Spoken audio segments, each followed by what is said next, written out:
Okay.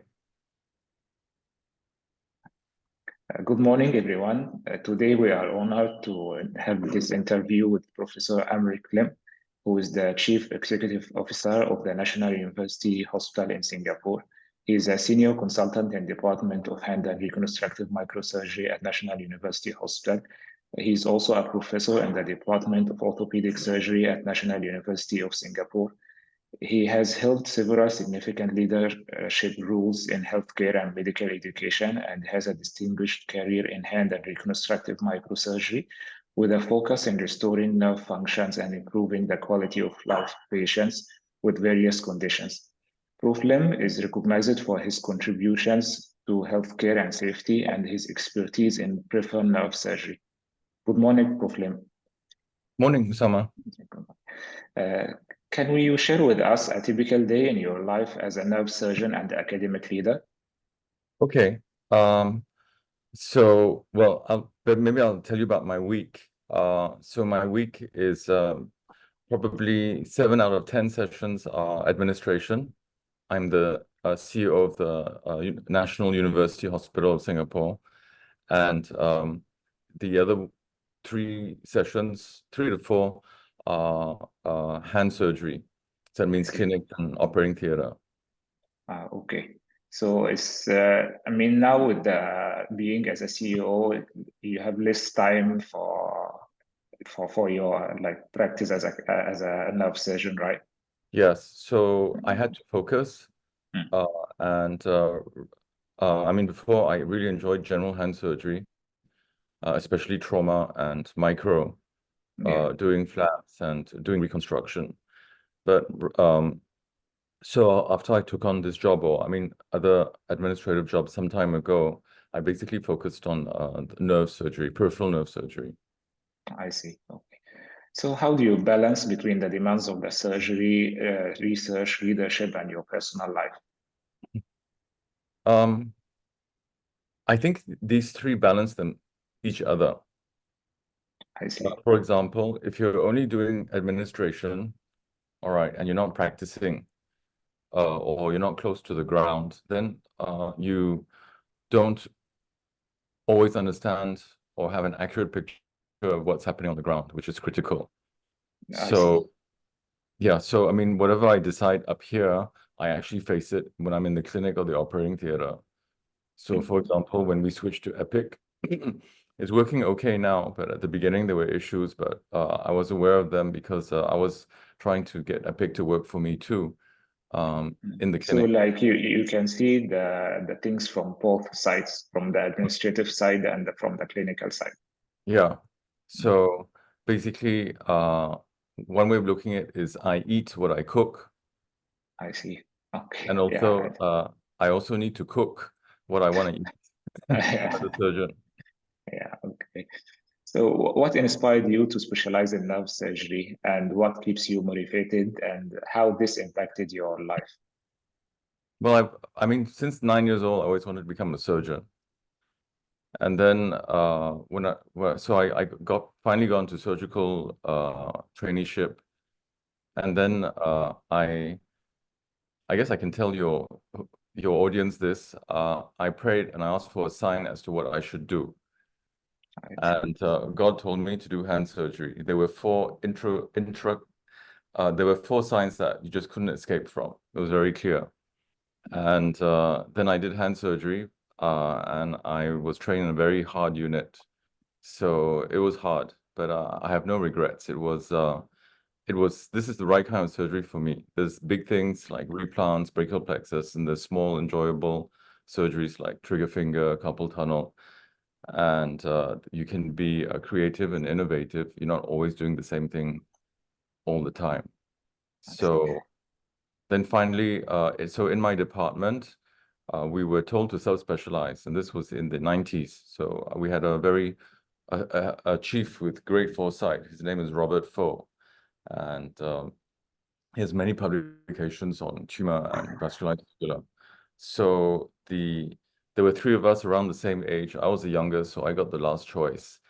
And the first guy, he chose wrist because wrist is nice and fun, right? And you can Yes, on the I wrist. agree. Yeah. Then the second guy, he chose micro and bone. Okay. So Yeah. you are left with the nerve.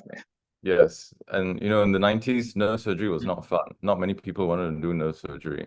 This is Yeah. before Oberlin became popular. And I mean, in those days, it's just brachial plexus is horrible surgery to do, right? It's long, Yes. hard. Yeah. Quite Now tiring everyone and long wants one. to be a nerve surgeon because of nerve transfers and things. Yeah. Yeah. Not got much fun to do in the nerve surgery. Yeah. But you just mentioned that you wanted to be a surgeon since 9 years old, right? So you had like a role model that inspired you to be a surgeon or what? No, no one in my family is a doctor. They're all lawyers. I see. So I don't know where it came from, but I mean, even if there was a dead animal, right, I would be Mm, curious. And I always had this fascination for biology and surgery. okay.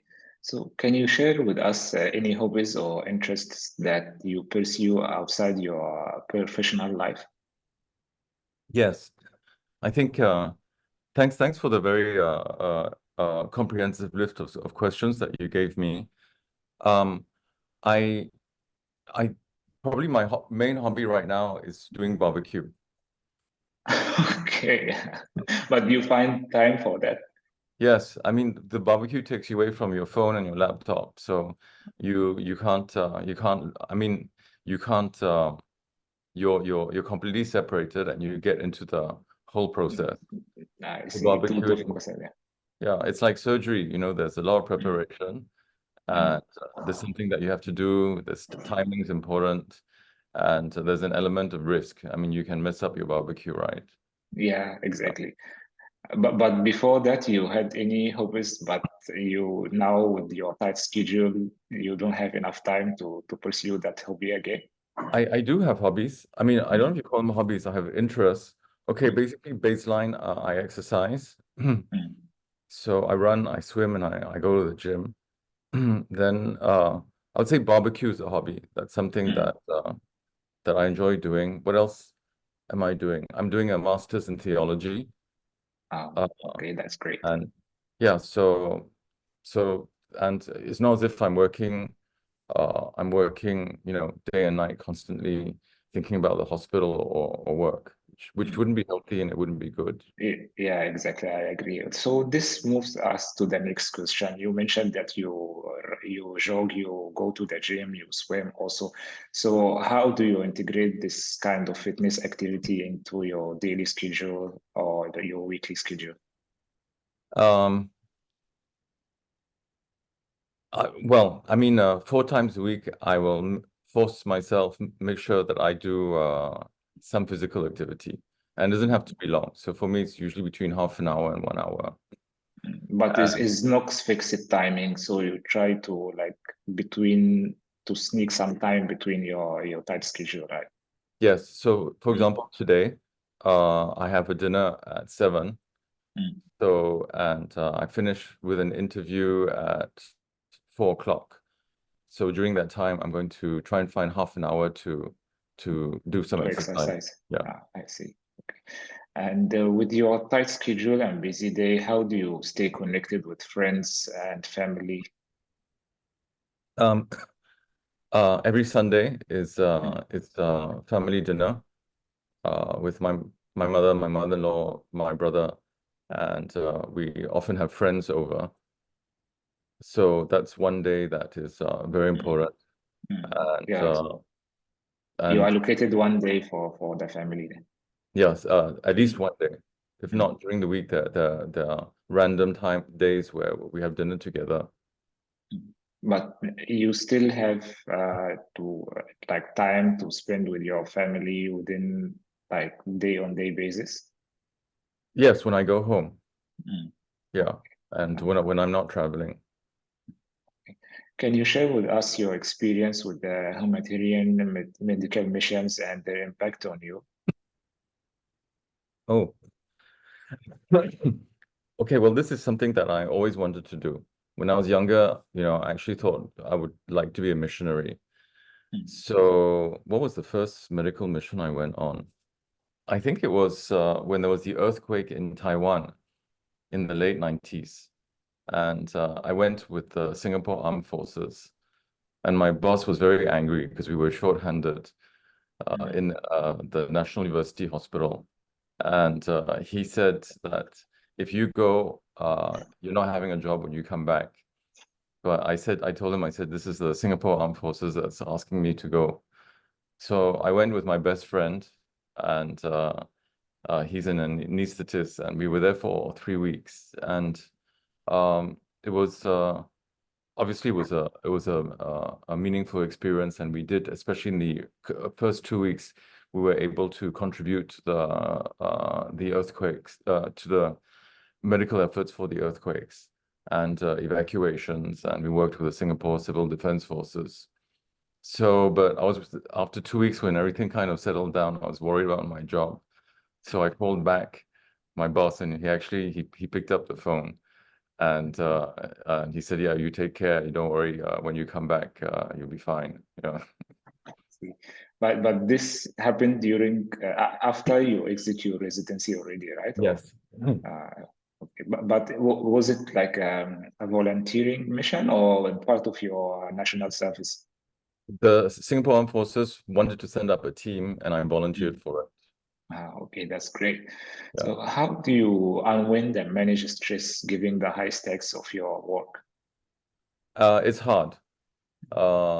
And sometimes you really have to dig deep, because sometimes there's they things are quite uphill. There are many things that go wrong, and it can be quite lonely because sometimes you have to make hard decisions. So, but it's a cycle. I mean, there are good weeks and there are bad weeks. But if you don't focus, you can't focus on yourself. You must focus on what is the right thing to do, which does not come from yourself. You need to have a mission, and the vision is what is best for the patients and the hospital. And like when we do surgery, right? If we're focused on what's best for the patient, we have the right indications, we do the right surgery, and afterwards we take care of the patient the right way. And even if things go wrong or things are bad, we're clear on our steps. Yeah. Yeah. Okay. But do you find that this can sometimes affect your decision? What? Like being the high, quite tight your busy day, like does it affect your clinical judgment, or like does it mix up with your clinical judgment for as a being a nerve surgeon? Yes, it can, so you have to be aware of it. And you go back to the basics. I mean, for the patients, first you have to get a correct diagnosis. Like in nerve surgery, it's important, right? Yes, correct. Like in wrist surgery, you can just go in and burn some synovium and you're out. Okay. So, and then the right indication for the patient, and then the right surgery and the right post-surgical care. I see. Okay.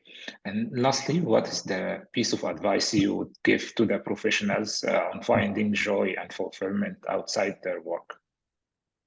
So I know that nowadays people are very focused on work-life balance. And I think that's important. As you can see, I'm not working, 24 hours a day. I have time for family. I have time to exercise.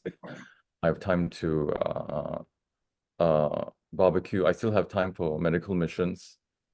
Okay, that's So great. I've You been have been to one recently? Algeria. Okay.